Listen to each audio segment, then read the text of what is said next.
اور گورنمنٹ کے جو ہمارے سینئرز لوگ ہیں، یہ ان کا ڈیسیجن ہے کہ اگر انہوں نے ایسا کام کیا ہے جس پہ دفعہ 6 لگ سکتی ہے تو لگنی چاہیے. اگر ان کے الفاظ یا ان کی گفتگو یا اس طرح کے معاملات جو ہے اس عمرے میں نہیں آتے تو پھر میرا خیال ہے کہ یہ بہتر فیصلہ وہ کریں گے جو قانون ضابطے کے مطابق وہ سمجھتے ہیں کہ یہ ہونا چاہیے. جو ادارے اس کام کے لیے لگے ہوئے ہیں وہ کریں گے، اور جو ان کا فیصلہ ہوگا اس پہ میں سمجھتا ہوں سب کو آمین کرنا چاہیے. میاں صاحب 2 سال سے زائد کا عرصہ ہو گیا پی ٹی آئی کی گورنمنٹ کو. شوپورہ شہر میں کون کون سے ترقیاتی کام ہوئے ہیں جس سے عوام کا معیار زندگی بلند ہوا ہو؟ جی ہاں، بالکل آپ نے ٹھیک کہا ہے. پہلی بات تو یہ ہے کہ جب سے پی ٹی آئی گورنمنٹ آئی ہے، آپ کے علم میں بات کہ 2 سال ہو گئے ہیں، اور پہلے تو ہمیں جو ہماری معاشی حالت تھی گورنمنٹ کی، اور جس طرح یہ ان جو اب بہت لمبی چوڑی باتیں کرتے ہیں جس پہ آپ نے پہلے ذکر کیا، جن کا کہ وہ ہمارے جو پاک فوج کا ادارہ ہے اس کو بھی نہیں بخشتے، تو انہوں نے اس ملک کے خزانے کے ساتھ جو کھلواڑ کیا اور جو تباہی اور جو بربادی کی، یہ کوئی لکی چھپی بات نہیں ہے. یہ بالکل ہر بندے کو یہ یہاں ہے کہ جب ان کی گورنمنٹ تھی، تو میں یہ نہیں کہتا کہ ہماری گورنمنٹ جب آئی ہے تو خزانہ خالی تھا. جب ان کی گورنمنٹ تھی، ان کی گورنمنٹ کے 1 سال پہلے ان کے چیک جو تھے وہ ڈسانر ہوئے گورنمنٹ کے.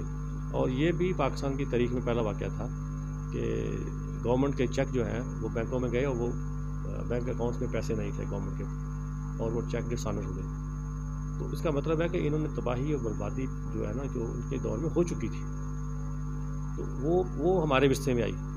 اور اس کے بعد پوری دنیا میں یہ اللہ تعالیٰ کا نظام ہے، اس میں ہم کچھ تبصرہ نہیں کر سکتے اس بات پہ کہ کرونا کی وبا پھیل گئی اور پوری دنیا کو اس پیٹ میں لیے، جس میں پاکستان بھی آیا، اور پوری دنیا کی اکانومی جو ہے وہ غرق ہوئی، پریشان حالت آئی. بہت بہت بڑے بڑے جو ممالک ہیں وہ پریشان آئے. تو اس وجہ سے بھی ہمیں کچھ پرابلم کوئی دقت ہوئی. لیکن الحمدللہ آپ نے بات کی ہے کہ ترقیاتی کاموں سے 2 سالوں میں کیا کیا گیا. تو میں نے یہاں پہ ہمارے جو جتنے بھی ایجوکیشن کے انسٹیٹیوٹ ہیں، جتنے اسکولز ہیں ہمارے، ان میں تمام جو ہمارے ڈسٹرکٹ ایڈمنسٹریشن ہے، ایجوکیشن ڈپارٹمنٹ کی C O, D O, deputy D O, A E Os جو ہیں، ان کے پراپر کوئی آفس نہیں تھے. اور وہ لوگ تمام اسکولوں میں انہوں نے اسکول کے کلاس روم جو ہیں بطور آفس یوز کرتے تھے کیونکہ پاس بلڈنگ نہیں تھی.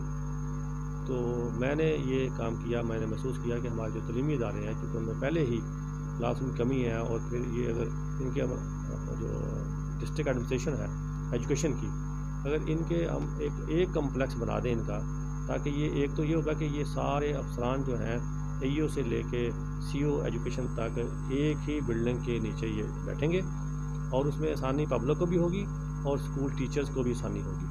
دوسرا اس کا فائدہ یہ ہوگا کہ اسکولز کے جو کلاس روم ہیں وہاں پراپر طریقے سے بچے پھر اپنی جو شارٹیج ہے ان کی وہ پوری ہو جائے گی.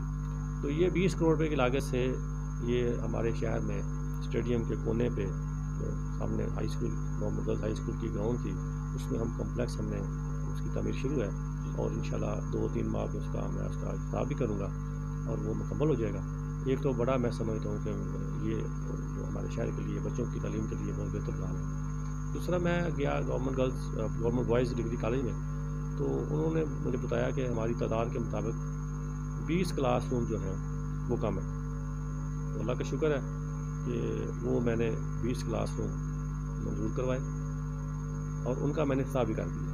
وہ مکمل ہو چکے ہیں. وہاں پہ اب ہمارے بوائز کالج کے بچے تعلیم حاصل کر رہے ہیں. اور یہ اسکول کی انتظامیہ نے مجھے بتایا کہ جب سے یہ کالج بنا ہے یہ پہلا موقع ہے کہ اس کے 1 سال میں اے ڈی پی میں 20 کلاس روم ایڈ ہوئے ہوں، ورنہ یہ ہوتا تھا کہ 1 بن گیا، 2 بن گیا، 3 بن گیا. تو یہ الحمدللہ یہ بھی میں سمجھتا ہوں کہ یہ اس کالج کے لیے بہت بہتر ہوا ہے، وہ کالج کے بچوں کے لیے، ہمارے شہر کے بچوں کے لیے بہتر ہوا ہے. اس طرح میں ایک پرائمری اسکول تھا یہاں پہ پرانے شہر میں، وہاں بعد بھی بہت گنجان ہے، غریب لوگ رہتے ہیں، اس کو میں نے ابھی اپ گریڈ کرایا، اس کو مڈل کروایا، اور یہ اس علاقے کے لیے بھی بہتری لائے گا بچوں کی تعلیم کے لیے. تو میرا جب میں الیکشن کنٹیسٹ کر رہا تھا تو میرے شہر کا سب سے بڑا مسئلہ جو تھا وہ تھا صاف پانی کا. پینے کا صاف پانی ہمیں بہت پرابلم تھی. ہماری جو واٹر سپلائی کی لائنیں ہیں وہ کافی پرانی ہو چکی ہیں اور لیکیج ہے، اس میں ایشوز ہیں، اور پینے کا پانی جو ہے وہ قابل نہیں ہے کہ انسانی صحت کے لیے. تو میں نے اپنے علاقے کے اپنے شہر کے دوستوں سے یہ بات میں کیا کرتا تھا کہ اگر اللہ نے مجھے موقع دیا تو میں اپنے شہر میں پینے کا صاف پانی اپنے شہریوں کو دور مہیا کرنے کی کوشش کروں گا۔ آج اللہ کا شکر ہے کہ میں نے 2 سالوں میں 31 فلٹریشن پلانٹ جو ہے میں نے نصب کروائے ہیں شہر میں، اور وہ پلانٹ اس میں خوبصورتی یہ ہے کہ جو پلانٹ بھی میں نے منظور کروایا ہے، جو لگوایا ہے، اس کا مینٹیننس، اس کی بجلی کا بل، وہاں پہ سیکورٹی گارڈ کا ہونا، یہ بھی اس اسکیم میں شامل ہے۔ ورنہ ہوتا یہ ہے کہ گورنمنٹ کی طرف سے جب کوئی ایسا فلٹریشن پلانٹ لگتا ہے تو لگانے کے بعد اس کی پراپر طریقے سے مینٹیننس نہیں ہوتی۔ تو میرے نزدیک یہ تھا کہ پلانٹ لگانا بھی ضروری ہے، اور کم از کم اس کی 5 سال کی مینٹیننس جو ہے وہ بھی جو کمپنی لگا رہی ہے اس کے ذمہ ہے، اور گورنمنٹ اس کو پے کرے۔ تو اس لحاظ سے پھر وہ اس کی کاسٹ بڑھ گئی، کیونکہ اب 5 سال کا بجلی کا بل کیلکولیٹ کیا انہوں نے، وہاں پہ ایک بندہ رکھیں گے جو کہ بطور گارڈ ہوگا، وہ ٹوٹیوں کی پلانٹ کی حفاظت کرے گا، اور تیسرا یہ ہے کہ وہ فلٹر پلانٹ جو ہے وہ پراپر طریقے سے ان کی صفائی وغیرہ ہوتی رہے گی، وہ بھی کمپنی کروائے گی۔ تو یہ تقریباً ایک پلانٹ جو ہے وہ 5 ملین کا اس کی کاسٹ آئی ہے۔ تو الحمدللہ یہ 31 لگ چکے ہیں، اور اس میں سے اب تک جو ہے 15 پلانٹ جو ہے وہ وہاں سے لوگ مستفید ہو رہے ہیں، اور میں اس مشن کو انشاءاللہ جاری رکھوں گا۔ اور وہ ایریاز سب سے پہلے جو میں نے پہلے سال لگائے ہیں 15 پلانٹ، وہ آبادی میں نے چلاؤ کیا جو بہت غریب آبادی ہیں، جو بڑے انجان آبادی ہیں، جہاں پہ لوگ کیونکہ سخت نہیں ہے کہ وہ بازار سے جو ہے نا پانی جو ہے نا خرید سکیں، نیسلے کا، صوفی کا، گورمے کا، جو وہ لوگ ہیں جو ان کی سخت یہ نہیں ہے کہ وہ پانی خرید سکیں۔ تو میں نے ان علاقوں کو پہلے ترجیح دی، وہاں پلانٹ لگوائے، اور وہاں سے اب وہ لوگ مستفید ہو رہے ہیں۔ دوسرے سال میں پھر میں نے 16 پلانٹ اور جو ہے نا منظور کروائے، وہ بھی تقریباً مکمل ہو چکے ہیں۔ ان کی میں نے ابھی انشاءاللہ چند دنوں تک ان کا سب کا میں افتتاح کروں گا انشاءاللہ۔ اس میں شیخوپورہ میں سب سے بڑا مسئلہ جو ہے ٹرانسپورٹ کا ہے۔ شیخوپورہ سے لاہور، ننکانہ صاحب، گجرانوالہ کے لیے جو گورنمنٹ کی سطح پہ کوئی ٹرانسپورٹ کا اہتمام نہیں۔ پہلے یہاں ڈیوو بس LTC چلتی تھی، لیکن اب اس طرح کی کوئی سروس مہیا نہیں ہے۔ اس پر کوئی کام کیا گیا ہے؟